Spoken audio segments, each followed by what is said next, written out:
আমি গত বুধবার বাগদা পূর্ব চক্রে এই পশ্চিম চক্রে গিয়েছিলাম, খুব ভালো লেগেছিল। তো আমাকে তখনই আমন্ত্রণ জানানো হয়েছিল, কিন্তু আমি কনফার্মেশন করতে পারিনি। কিন্তু আমিও তার দায়বদ্ধতার মধ্যে থাকি। তো আমি খুব হ্যাপি যে গতকাল আমি বিকালে অনুমোদন পেয়েছি এখানে আসার জন্য। আমার ভালোই লাগে। আপনাদের দেখে কষ্ট হয় যদিও, তবুও আমার বাগদার প্রতি একটা আলাদা প্রীতি আছে। আমি সেই বিগত প্রায় 20 বছর ধরে বাগদার সাথে যুক্ত ওতপ্রোতভাবে, মানে দুদর্শক। এখন মূল কথা যে এই প্রতিবন্ধী কথাটা এখন বলা হচ্ছে না, বলা হচ্ছে স্পেশাল চাইল্ড বা চাইল্ড উইথ স্পেশাল নিডস, বিশেষ চাহিদা সম্পন্ন।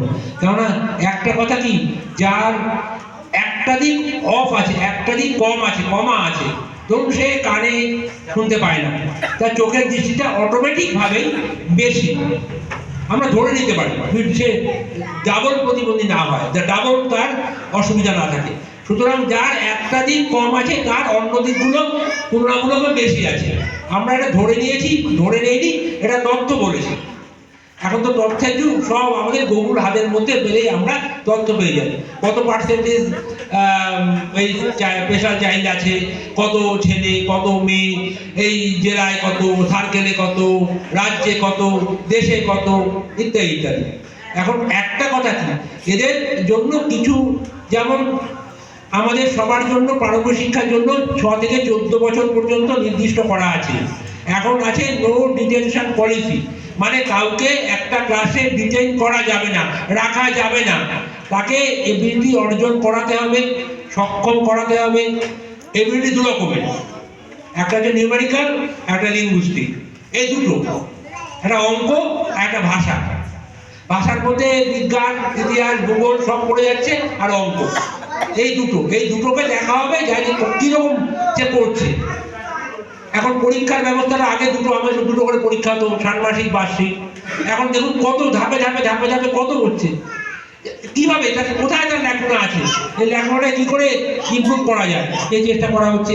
এদের জন্য স্পেশাল ভাবে যারা দক্ষ, তারা গিয়ে তাদেরকে ইনক্লুসিভ এডুকেশন এর মধ্যে যুক্ত করে ওদের সাথে, যাতে ওরা বুঝতে না পারে যে আমরা বিচ্ছিন্ন, এই বিচ্ছিন্নতা কাটিয়ে একটা জায়গায় এনে তাদেরকে মূল স্রোতে নিয়ে যাওয়ার চেষ্টা করা হচ্ছে। তো আমি এক্ষেত্রে ভগবানকে একটাই কথা বলি, যেন তারা দ্রুত তাদের এইগুলোকে যত সম্ভব ওভারকাম করতে পারে। তার জন্য হিয়ারিং এড আছে, ট্রাইসাইকেল আছে, আরো আরো আছে, উৎপলরা ডিটেলস বলতে পারবে, আমার অতটা আমি ব্যাপারটা জানি না। তবে আমি যেটুকু বলি যে এই চক্রের যে এই দিনটা হচ্ছে 3 ডিসেম্বর। এটাকে 3 ডিসেম্বর করা না গেলেও 1 মাস ধরে এর ব্যাপ্তি চলে। তার মধ্যে এই প্রোগ্রামটাকে করা, মানুষের কাছে একটা বার্তা পৌঁছানো যে আমরা সকলে আপনাদের সাথে আছি, আপনারা বিচ্ছিন্ন কেউ নন। এই হচ্ছে মূল কথা। আমি বাগদা চক্রের প্রত্যেককে আন্তরিকভাবে শুভেচ্ছা, অভিনন্দন জানিয়ে আমার বক্তব্য শেষ করছি। আমি আর বড় করবো না। আমি খুব আনন্দিত আসতে পেরে। আপনাদের সবার জন্য শুভকামনা রইল জেলার পক্ষ থেকে। নমস্কার।